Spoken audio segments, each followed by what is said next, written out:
ETF index mutual funds నేర్చుకుని stock మార్కెట్లో రాణించాలనుకుంటున్నారా? వెంటనే ఈ నెంబర్కి కాల్ చేయండి.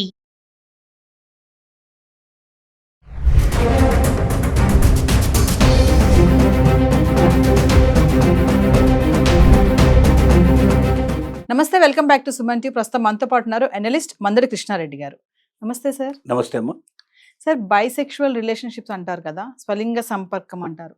అంటే ప్రకాశం జిల్లాలో జరిగిన ఇన్సిడెంట్ ఒక్కసారి, అంటే మామూలుగా చూస్తున్నాం దారుణాలు, అమ్మాయి అబ్బాయి లవ్ చేయడం వల్ల, లేకపోతే ఎఫ్ఐఎస్ పెట్టుకోవడం వల్ల మర్డర్స్ చేయడం, ఇలాంటివి చూస్తున్నాం. కానీ ఇదేంటంటే ఒక అమ్మాయి అబ్బాయి వల్ల ఒక ప్రాణమే పోయింది. అంటే ఇక్కడ బైసెక్షువల్ రిలేషన్ అనేది ఒక యాడ్ ఆన్గా చూస్తున్నాం మనము. ఒకసారి ఆ ఇన్సిడెంట్ గురించి మాట్లాడుకుంటే సార్. శృంగారంలో వెరితలలు వేసేటువంటి కొన్ని సంప్రదాయాలు ఇవి ఈ రోజున కావు, రాజుల కాలం నుంచి కూడా ఉన్నాయి. పూర్వకాలంలో కొంతమంది రాజులు గే, వాళ్ళు అటు ఆడ ఇటు మొగ కానటువంటి వారు ఆ రోజుల్లో ఉన్నారు, ఇప్పుడు కూడా మనకు కనపడతారు. మనం అలాంటి వాళ్ళలో కొంతమంది స్వలింగ సంపర్కాలు కూడా, అంటే మామూలుగా నిత్యం మనకు కనబడేటువంటి బయటికంతా కూడా చక్కగా వాళ్ళు పురుషులాగే కనపడతారు, స్త్రీలాగానే కనపడతారు. కానీ స్త్రీలు కానీ పురుషులు కానీ సొంతంగా వాళ్ళకు వాళ్ళే వాళ్ళ లింగానికి సంబంధించిన వాళ్ళు, అంటే మగాళ్ళు మగాళ్ళతో, ఆడవాళ్ళు ఆడవాళ్ళతో అలా స్వలింగ సంపర్కం అనేటువంటిది వాళ్ళ ఒక పద్ధతి నడుస్తూ ఉంది. ఇది ఏమిటంటే పుట్టుకతోటే వాళ్ళ జీన్స్లో వచ్చేటువంటి మార్పులు కొన్ని ఉంటాయి. మగవాడికి ఆడవాళ్ళ మీద ఆకర్షణ కన్నా వాళ్ళ మగవాళ్ళ మీద ఎక్కువ ఆకర్షణ ఉండే పరిస్థితి ఉంటుంది. ఇది ఒక పద్ధతి అయితే, బైసెక్సువల్లో ఏమిటంటే వాళ్ళు అటు ఆడవాళ్ళని ఇటు మగవాళ్ళని ఇద్దరిని కలవడానికి అవకాశం ఉంటుంది. అతను మగవాడు ఆడవాళ్ళతో కలుస్తాడు, మగవాడితో కలుస్తాడు. అతను ఆవిడ ఆడవాళ్ళతో కలుస్తుంది, మగవాడితో కలుస్తుంది. అంటే ఇద్దరిలో కూడా సంతృప్తి పడగలిగేటువంటి, ఆనందం పొందగలిగేటువంటి, తీసుకోగలిగేటువంటి అవకాశం ఉంటుంది. ఇది సృష్టి లోపల రకరకాలుగా, అంటే ఆ సమయంలో వాళ్ళు మానసికంగాని శారీరకంగాని వాళ్ళలో ఉండే పరిణామాలు ఇవన్నీ కూడా దానికి దోహదపడతాయి. అలా ఇక్కడ కూడా కర్ణాటక మనకు ప్రకాశం డిస్ట్రిక్ట్లో పొదిలికి దగ్గరలో మనకు ఆ ఊర్లో జరిగినటువంటి సంఘటన మనం చూసినట్టయితే, మర్రిపూడి అనేటువంటి ఊళ్ళో జరిగిన సంఘటన చూస్తే, అక్కడ రాజశేఖర్ అనేటువంటి ఒక వ్యక్తి జయసింహ అనేటువంటి ఒక వ్యక్తికి పరిచయం అయినాడు.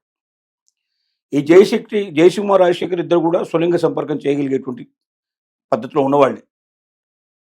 రాజశేఖరు జయసింహతో లేదా జయసింహ రాజశేఖర్తో కలిశాడు. వాళ్ళిద్దరూ సంతృప్తి పడ్డారు. ఏదో ఒక సందర్భంలో, ఏదో ఒక చోట, ఒక ఫంక్షన్లో కలిశారు వాళ్ళు. ఆ ఫంక్షన్లో వాళ్ళు ఆ తర్వాత అది కొనసాగింది. ఆ కొనసాగింపు వాళ్ళ దూరంగా వీళ్ళ మధ్యలో ఒక సంపర్కం కూడా జరిగింది. సంపర్కం జరిగిన తర్వాత ఈ జయసింహ అనేవాడికి రాజశేఖర్ మీద మోజు పెరిగింది. కానీ రాజశేఖర్కి జయసింహ మీద అంతగా ఆసక్తి కలగలేదు. అందువల్ల మన మధ్య ఇక చాలు, మళ్ళీ మనం కలవద్దు, మన మధ్య ఈ సంబంధం ఉండకూడదు అని రాజశేఖర్ తెగించి చెప్పడం మొదలుపెట్టాడు. కానీ జయసింహ మాత్రం అలా కాదు, మనం కలుసుకుందాం, ఎప్పుడు కలిసే ఉందాం, మనం ముందుకెళ్దామని చెప్పి అడగడం ప్రారంభించాడు. కొంతకాలం అయిన తర్వాత బెదిరింపులకు పాల్పడే పరిస్థితి ఏర్పడింది. జయసింహ బెదిరించడం, దానికి రాజశేఖర్ చెప్పింది ఏమిటంటే, నువ్వు ఇలాగే ఉంటే, నువ్వు ఇలాగే చేస్తే, నన్ను బెదిరించడం ప్రారంభిస్తే నువ్వు అందరికీ ప్రపంచానికి అంతా తెలియజేస్తా, నువ్వు గేవని, అట్లాగే నువ్వు ఆడవాడితో కలుస్తావు, మగవాడితో కలుస్తావు, రెండు రకాల లక్షణాలు ఉన్నాయని, నువ్వు పెళ్లి చేసుకోవాలని ప్రయత్నం చేస్తున్నావు, అనుషతో అతను కాపురం పెట్టాలని అనుకుంటున్నాడు.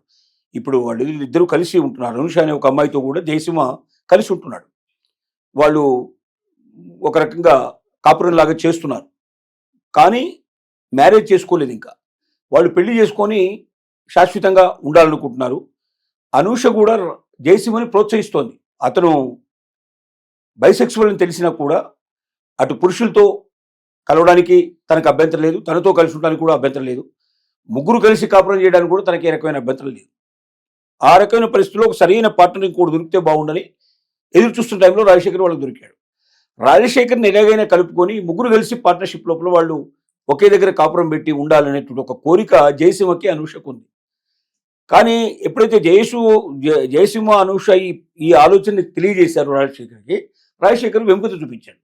నాకు ఇష్టం లేదు, పైపెచ్చున విట్ట నన్ను బెదిరించడానికి ప్రయత్నం చేస్తే మీ ఇద్దరి గుట్టు మొత్తం ప్రపంచానికి అంతా తెలియజేస్తాను, దానివల్ల మీ మధ్య మ్యారేజ్ కాదు, మీ జీవితాలు విచ్ఛిన్నం అయిపోతాయి, ఎవరు మీ దగ్గర కూడా రారు, మీరు అడుగు తినాల్సిన పరిస్థితి ఏర్పడుతుంది మీ జీవితం లోపల, లేదా జైలుకు వెళ్లాల్సిన పరిస్థితి ఏర్పడుతుంది, బెదిరించడం ప్రారంభించాడు. సరే, ఇతను చెబితే వినట్టుగా లేడు, ఇతని మీద కసి తెచ్చుకోవాలి, కోపం తెచ్చుకోవాలి అనుకున్నాను. అనుకుని ఒక రోజు రాజశేఖర్ని ఒక కొండకు దగ్గరలో, ఈ ఊరికి దగ్గరలోనే ఒక కొండ ఉంది, ఆ కొండకు దగ్గరలో రమ్మని, అక్కడ ఒక్కసారి ఆఖరిసారి మనం కలుసుకుందాం, ఆ తర్వాత నువ్వు జీవితంలో మాకు కలవాల్సిన అవసరం లేదు, నీ జీవితం మీది, మా జీవితం మాది, ఇక ఈ రోజుతో మన మధ్య కలహాలన్నీ తీర్చేసుకుందాం, మనం ఒక్కసారి ఆఖరి కోరిక తీర్చు అని చెప్పి రిక్వెస్ట్ చేయడం జరిగింది. రాజశేఖర్ అనుకున్నాడు, ఇక మంచికో చెడుకో ఏమంటే వీటితో వదిలించుకుంటే మంచిది, ఒకసారి కలిసేసి పోతే బాగుంటుందనే ఉద్దేశంతో సామరస్యంగా తన కొండ దగ్గరికి వచ్చాడు. వచ్చినప్పుడు అక్కడ ఒక జయసింహేలుడు అనుష కూడా ఉంది, ఇద్దరు కలిసే ఉన్నారు అక్కడ. మాట వాళ్ళ మధ్య పెరిగింది. పెరిగిన తర్వాత బాగా ముందు పిడిగుద్దులు గుద్దారు ఇద్దరు కలిసి. పిడిగుద్దులు గుద్దంగానే రాజశేఖర్ కింద పడిపోయినాడు. పడిపోయిన తర్వాత వెహికల్తో అతన్ని గుద్దేయడం జరిగింది. చాలాసార్లు గుద్దారు. గుద్దడంతో అతను దూరంగా ఉండే కంప చెట్టులో పడ్డాడు. అతని ప్యాంట్ అవన్నీ కూడా చిరిగిపోయినాయి కంప్లీట్గా. అతని మర్మంగాలు కూడా బయటకు వచ్చేసినాయి. అంటే వీళ్ళు ఏం చేశారంటే ఆ కారు అతని మీద ఎక్కించి 4-5 సార్లు ముందుకు వెనక్కి దాన్ని నడిపారు.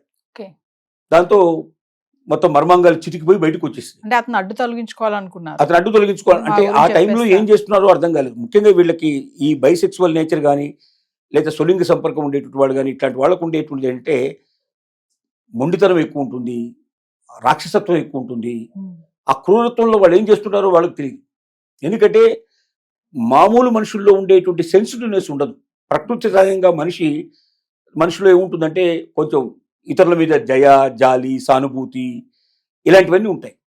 కానీ మామూలు మనుషుల్లో ఉండాల్సిన మానవత్వ లక్షణాల కన్నా కొంచెం దానవ లక్షణాలు, కొంచెం దయ్యంలాగా ప్రవర్తించడం, క్రూరత్వంగా ఉండటం, ఎదుటివాడి మీద పగ తీర్చుకోవడం, వాడు నచ్చితే వాడితో చాలా సంతోషంగా పెనవేసుకొని పోవడం, వాడికి ప్రాణానికి ప్రాణం ఇవ్వడం, ఒకవేళ నచ్చకపోతే వాడి ప్రాణం తీయడం చాలా సులభంగా చేసేస్తారు వీళ్ళు.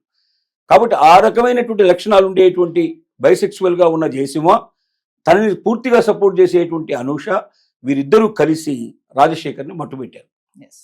తర్వాత ఇది ఎలా తెలిసిందంటే రాజశేఖర్ యొక్క ఫోన్ కాల్లో లాస్ట్ ఫోన్స్ ఎవరు అని వెతికారు. ఆ సంఘటన జరగడానికంటే ముందు 1 గంట 2 గంటల ముందరనే వీళ్ళిద్దరితో మాట్లాడడం జరిగింది. జయసింహతో మాట్లాడడం జరిగింది. జయసింహ అనుషతో కూడా మాట్లాడిచ్చాడు.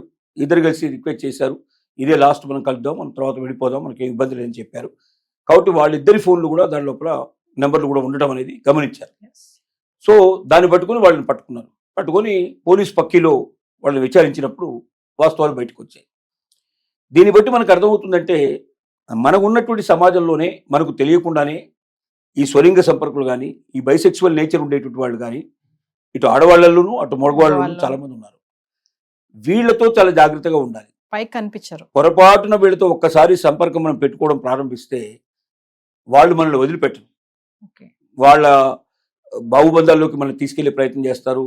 వాడితో పాటు చివరి దాకా మనం ప్రయాణం చేయకపోతే, ఏ క్షణంలో అయినా మనం తప్పుకోవడానికి ప్రయత్నం చేస్తే, అవసరమైతే వాళ్ళు మన ప్రాణాలు తీయడానికి సిద్ధపడతారు.